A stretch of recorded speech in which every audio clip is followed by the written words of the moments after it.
Now, at the latter stages of that, I learned about cannabidiol and I started incorporating cannabidiol in those therapies with magnificent results. Wow, wow, wow. That must have been really thrilling to have those kind of results and keeping those patients from dialysis and death. Amazing. It was and we were very, very successful.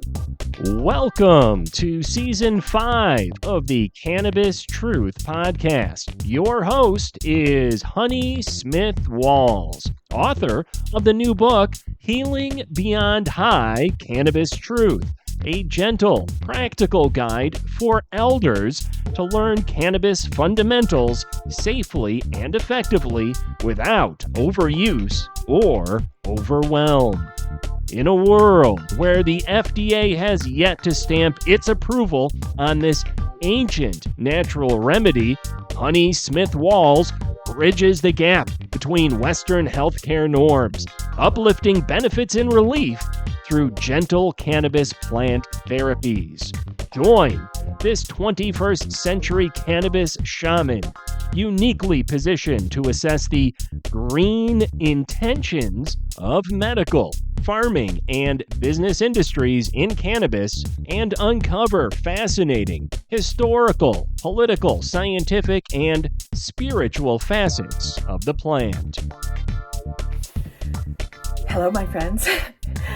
We're excited to welcome Dr. Philip Blair back to our podcast for this first of a two-part conversation on the Cannabis Truth show. Dr. Blair is a family physician and consultant in disease management. He's been studying, treating, and lecturing about the human body's natural endocannabinoid system, or the ECS as we call it here, and the non-psychoactive hemp-derived cannabidiol. The ECS disorders appear to be the root cause of many chronic medical problems and inflammation, which is what all doctors agree is at the heart of all disease. His goal, Dr. Blair's goal, is to restore health and performance by enhancing the ECS using diet, exercise, appropriate medications, and non-psychoactive herbal nutritional supplementation. Dr. Blair is an established expert on cannabidiol and has clinical experience in over 2,000 patients. We are taking the Cannabis Truth Podcast to the next level as I am launching a new stage series focused on women and health. This will include the many things I have learned from you, Dr. Blair, and especially about women finding relief on this planet just from being a woman. Hi, Dr. Blair, and welcome back to the Cannabis Truth Podcast. I'm just delighted to see you and so Honey, grateful. it's good to see you too. We're going to up-level this game, and I'm going to start hosting live stages talking about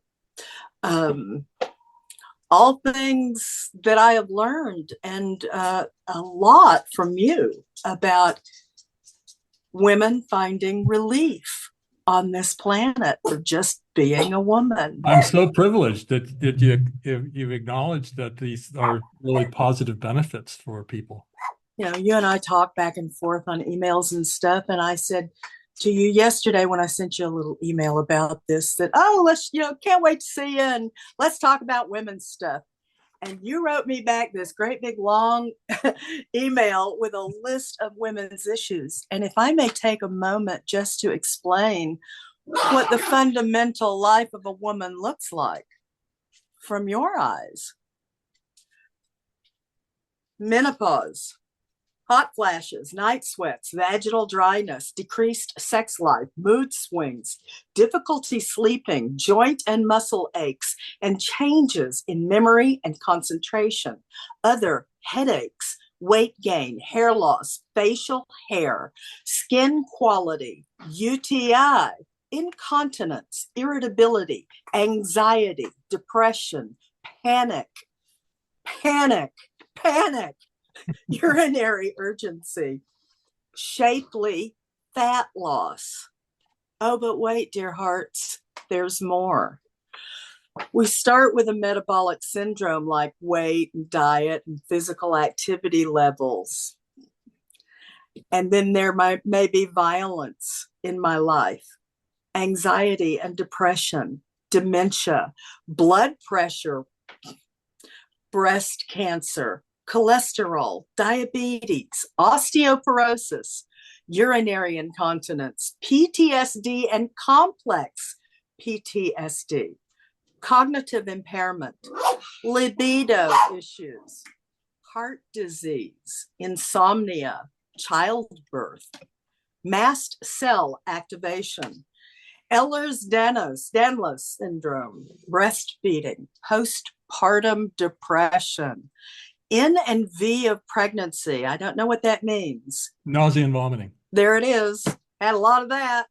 Cardiovascular, like atherosclerosis and blood pressure issues, endometriosis, fibroids, polycystic ovary syndrome, dysmenorrhea, and fibromyalgia. That's probably only the short list. Well, you prompted me on women's issues the last time we spoke, and I decided I need to put together a list of all the conditions that I thought were very important for women, and that they would be discussed in this sort of forum. Not that I'm an expert on it, although I have got a lot of experience with women in treating women as a family practitioner. I went to medical school, and I decided that early on I did so excellent in anesthesia. I decided I was going to go with anesthesia, but then I realized that I confided myself into a narrow population, and that was not my goal, that I really wanted to reach out to the whole human experience, and I wanted to become a family physician. And so in that family physician role, I really took away the concept that I wanted to treat everybody that I could. And in that process, I delivered my own children, and I delivered over 1,000 babies. I've done enormous number of vasectomies as well. So it's equal equality, on both sides. But I've taken care of the majority of the members that I saw within the military were the women. They were coming in for their care. And not so much the men and the soldiers, because in a family practice outfit, you're dealing with the family members and you're dealing with the children and the women that are involved. And then occasionally you'd see a soldier. And they would generally go to the medical companies that were surrounded and the different clinics that were available. So my concentration was on families, and mainly it was focused on women. So I have had a lot of experience with women and women's issues, but I didn't realize how comprehensive this list could be. And what was in your own family that prompted you to begin understanding more about the female issues that we, suffer? Oh, well, I didn't. There was nothing very specific. My wife became pregnant. She was pregnant twice, and we've had two lovely children. And and even though I dropped my son on his head when he was born, no, that's not true. He's developed quite fine. He's now 44 years old as well, and he's very competent and very prominent within the community. And I've got a great deal of respect for him.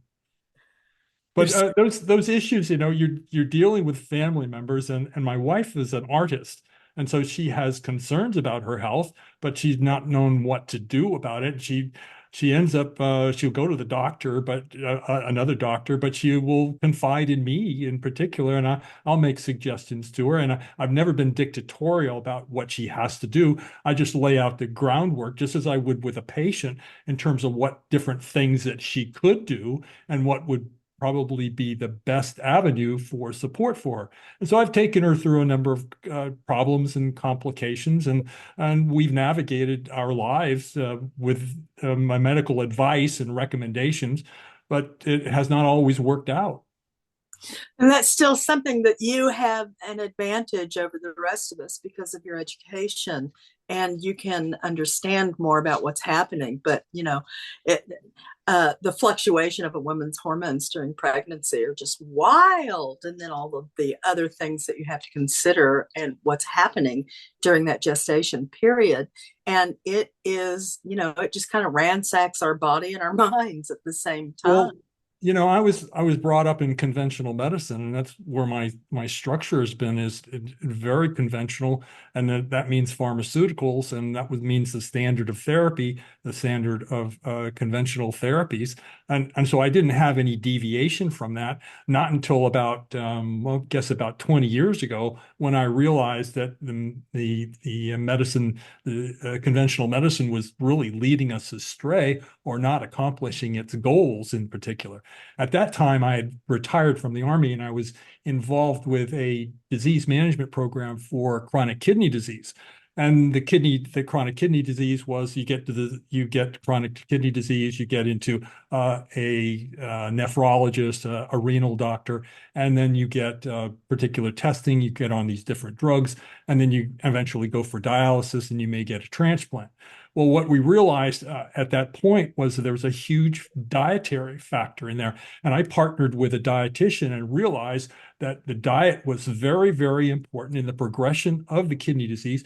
And we could rectify many of the problems in the progression of the disease by using a dietary approach and doing a nutraceutical type of iron that could be very, very effective for patients and not require them to take shots on a frequent basis at high doses.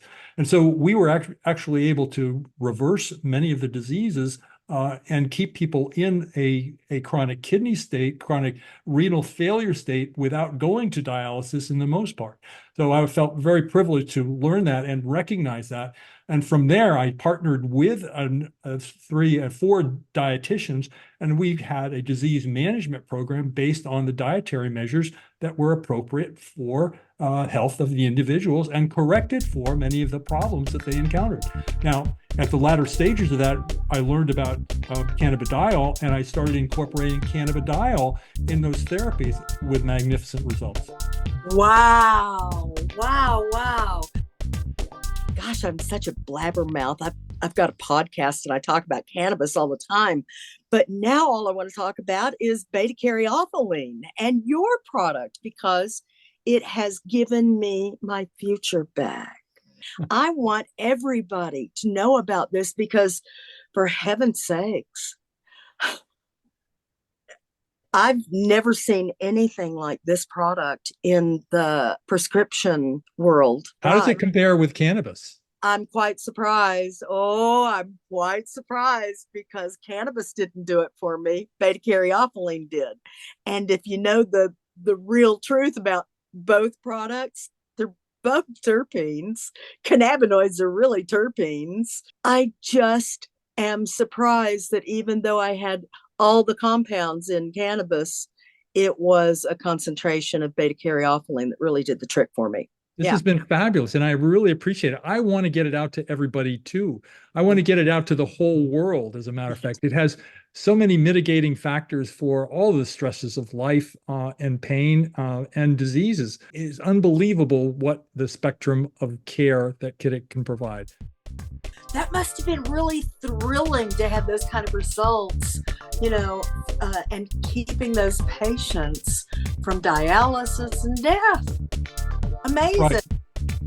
It was and we were very, very successful with the program in preventing the progression of the disease and managing patients. What we found out was that the nephrologists, the kidney doctors, were not treating them according to the protocol. And so they were deviating a great deal from the protocol. It may have been the conventional approach and the standard approach, but they had specific protocols that they were supposed to follow that they were not following. And we were so successful because we followed the protocols, we followed the standards, And we went beyond that by enforcing dietary measures on the clients as well. People just don't know how to eat well. They have to be taught, Well, and especially for correcting an issue, right? there's been so much misinformation about dietary measures. I mean, the American Heart Association has misled people about fats and dietary measures for cholesterol, and created a huge conundrum for cholesterol when it's not that significant an issue. Measuring your cholesterol and issuing statin drugs that have very little effect on cardiovascular disease, when it's dietary is a fulminant factor. When you get into a high carbohydrate diet, you create an inflammatory situation that leads to a great deal of triglyceride elevation and a drop in HDL, which is it's so important for the management of atherosclerosis, and it is an indicator of absolutely of atherosclerosis. And so when you can reduce your carbohydrate load, you're going to reduce your triglycerides, and you're going to raise your HDL, and you're going to incorporate a better number of fats in it, such as saturated fats. I know this is contrary to what everybody's told, but really saturated fats are absolutely safe, and they're not associated with disease at all. And you know, there's a very major misinformation campaign that's been going on for the last 50 years, in fact, and we've got it all wrong. And I'm dedicated to a dietary approach, and I've been practicing it for 15 years myself. So that's corporate wagging the dog, isn't it? Yes. Mm-hmm. Wow, wagging the medical dog. Wow. Right. So I've exited conventional medical therapy, and I'm in the functional medicine category. Although I'm not a specific functional medicine provider, I've learned that functional medicine is a lot more appropriate. And for the most part, the pharmaceutical drugs are a problem, and they create a number of adverse effects. When in the latter part of my program with the dietitians, we found that a very popular therapy was for arthritis and for a number of gastrointestinal issues, was a tumor necrosis factor that was incorporated in like psoriasis and different diseases. And there was a very popular anti TNF alpha drugs that were being given. And we found that cannabidiol was very effective as an anti-TNF factor. So we actually incorporated, as we did a study, and we replaced TNF alpha injections that were costing on the order of the company's $40,000 a year with the CBD, and we had tremendous success. We saved the company $1 million in that process. Oh my gosh.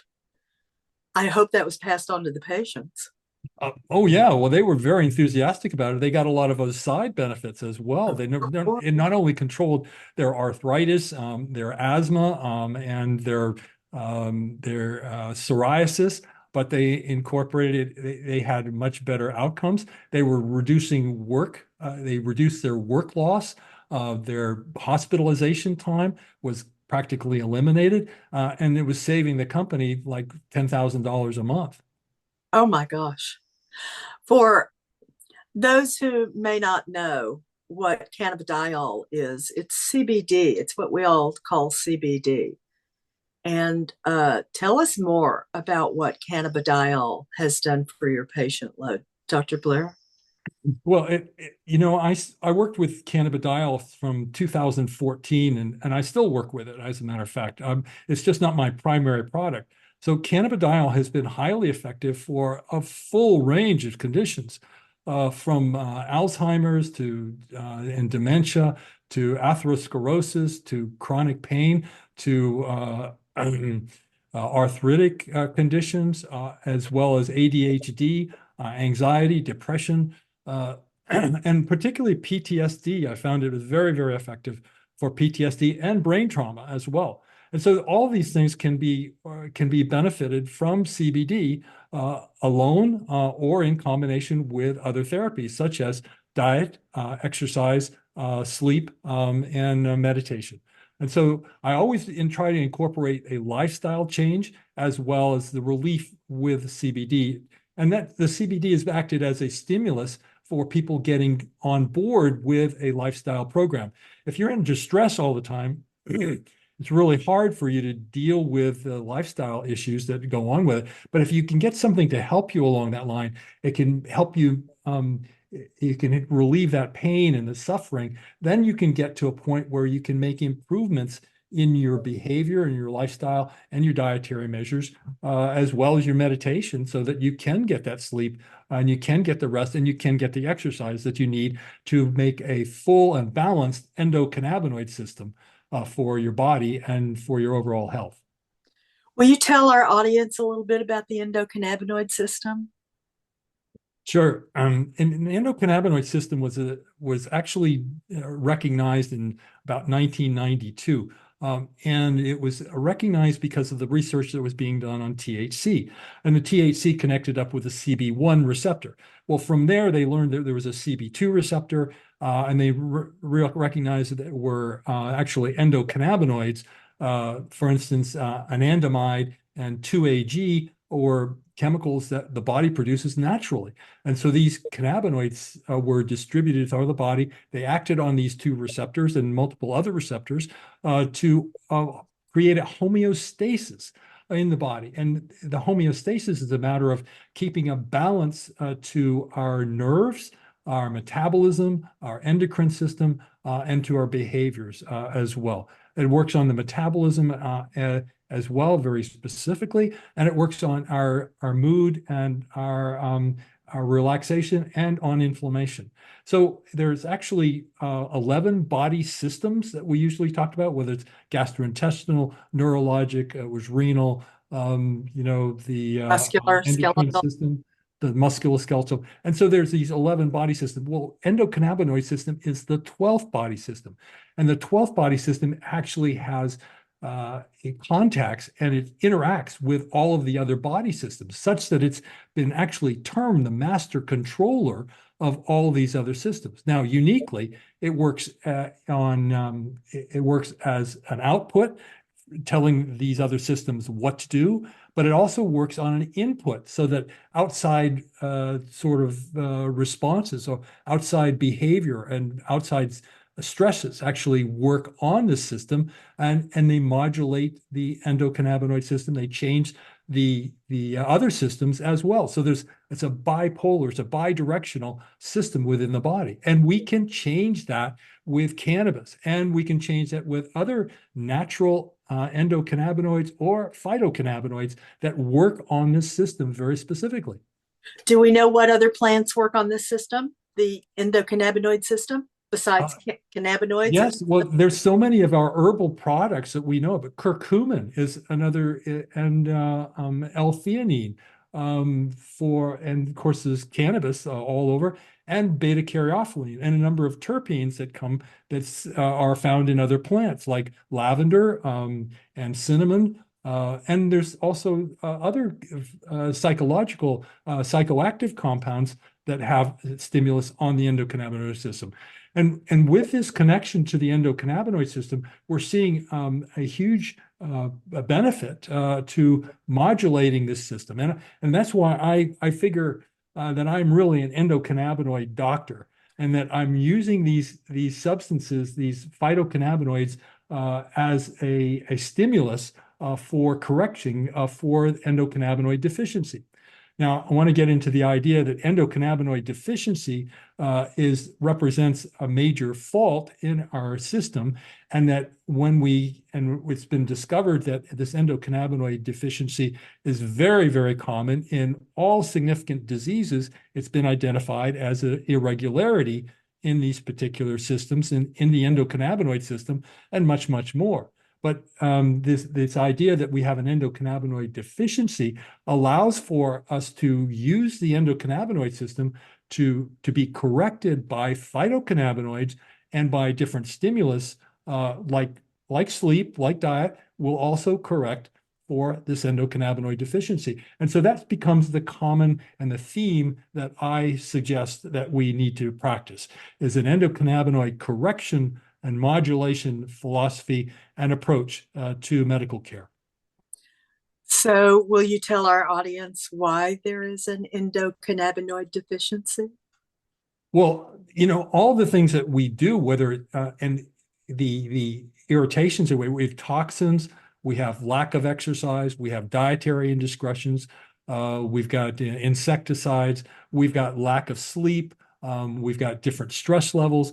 All these things play a role in stimulating inflammatory measures, and these inflammatory measures create a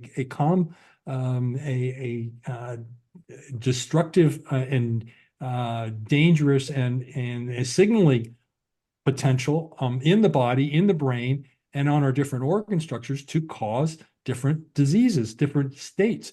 And the inflammatory phase is going to be, I think, is the primary cause for many of the disorders that we're encountering.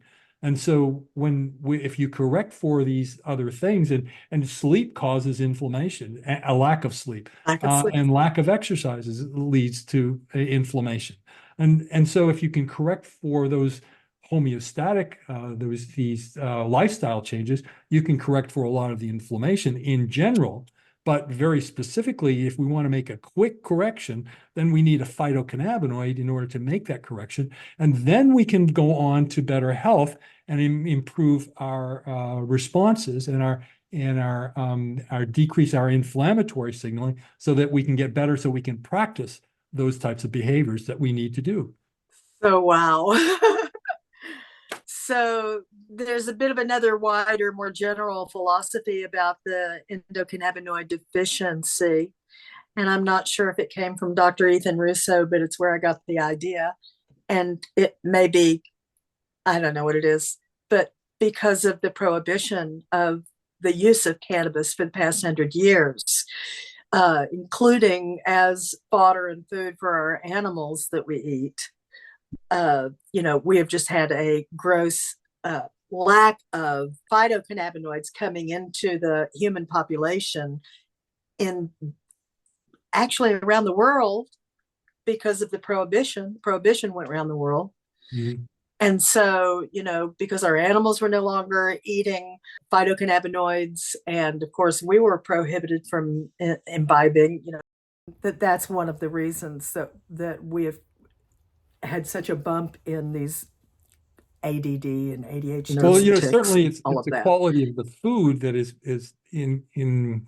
that's impeded by the lack of the grazing and the open air grazing that really is essential for getting a quality meat and quality milk.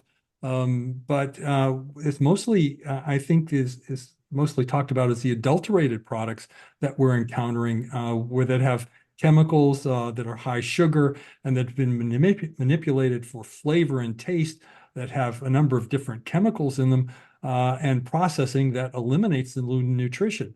Plus, there's been a lack of nutrition in particular vegetables that we have encountered for ages, and it's being depleted from our monoculture type of thing, with corn and wheat as being the major cultures, and then the insecticides and the genetic modulation that we've incorporated into these foods. We've had a depletion of the nutritional aspects of these foods. And so that's why it's really important that we get on a more natural and a whole food diet, rather than looking at these packaged and these derivations of different food products that we encounter so often. I just wonder how we can appeal to corporate food to give us a better quality of food. We've got hundreds of different kinds of corn down to one kind of corn that they're giving us.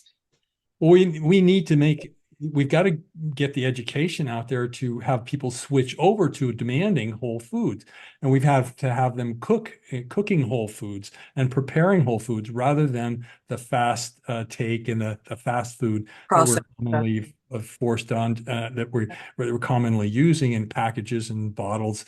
And, unfortunately, that includes a lot of grains as well, because grains have a number of potential toxic effects, and they produce not only chemicals that are in them. I find that the grains are very weak in terms of their nutritional value and lead to a number of different diseases as well.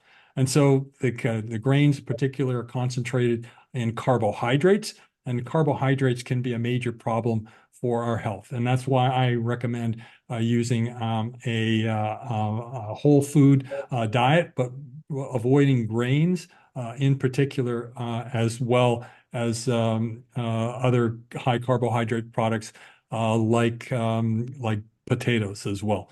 They can be a major problem in our diets, and that leads to a number of diseases that we're encountering. For instance, the diabetic epidemic is probably related to mostly these processed foods and a high carbohydrate promotion, whereas we've eliminated the saturated fat and we've shifted away from the fat almost all in total. And the other thing is meat. I think meat is a very important part of our diet. It's hard to get adequate nutrition without meat in our diet, and it's problematic for us as well.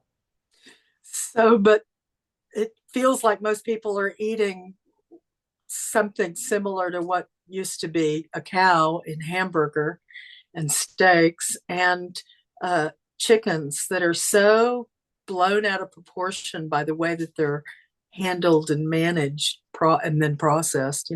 These huge, gigantic chicken breasts and, come from, they're not fed naturally or cared for pleasantly or anything. And so it's so hard when you start learning about the food processes and all of that stuff that we've been taught to ignore. It's hard not to be afraid of what we're eating, no matter what we buy at the grocery store, whether it comes in a can or frozen bag or fresh from the garden, as they say. How fresh is it? I feel like it's getting harder to trust my own grocery store. Mm. And so I have to just turn a blind eye and hope I don't die from something.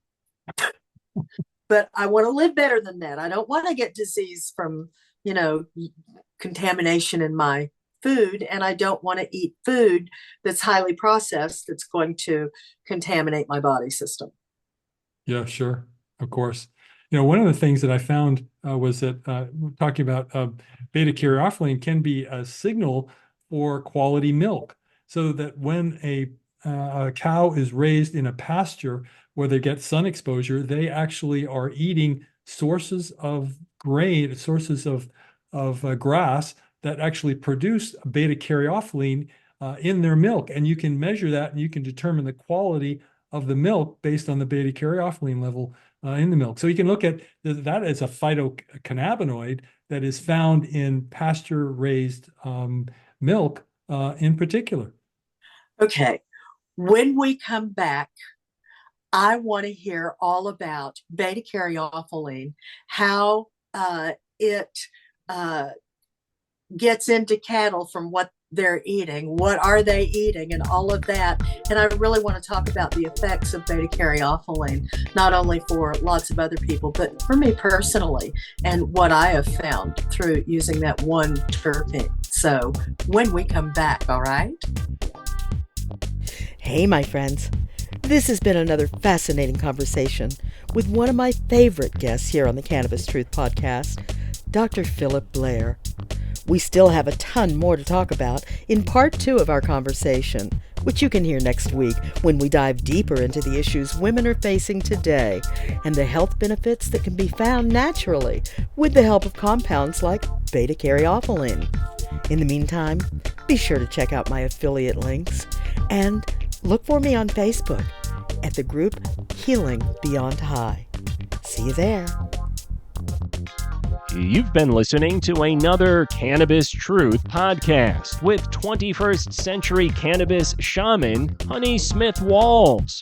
It is important to use verifiably safe products and look out for yourself while we're in this wild, wild west of cannabis right now.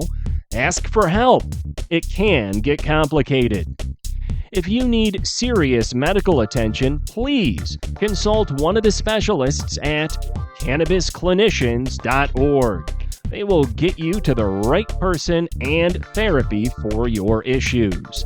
Tune in here for weekly foundational knowledge and learn to determine the best choices and cannabis strategies for your issues. But please be advised that shamans are not doctors or scientists. You'll find those at cannabisclinicians.org. Unless otherwise proven by a reputable third-party lab test, please regard all street weed as contaminated.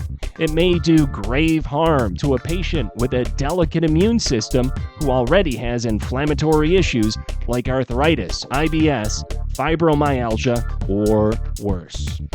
Thank you for your time today.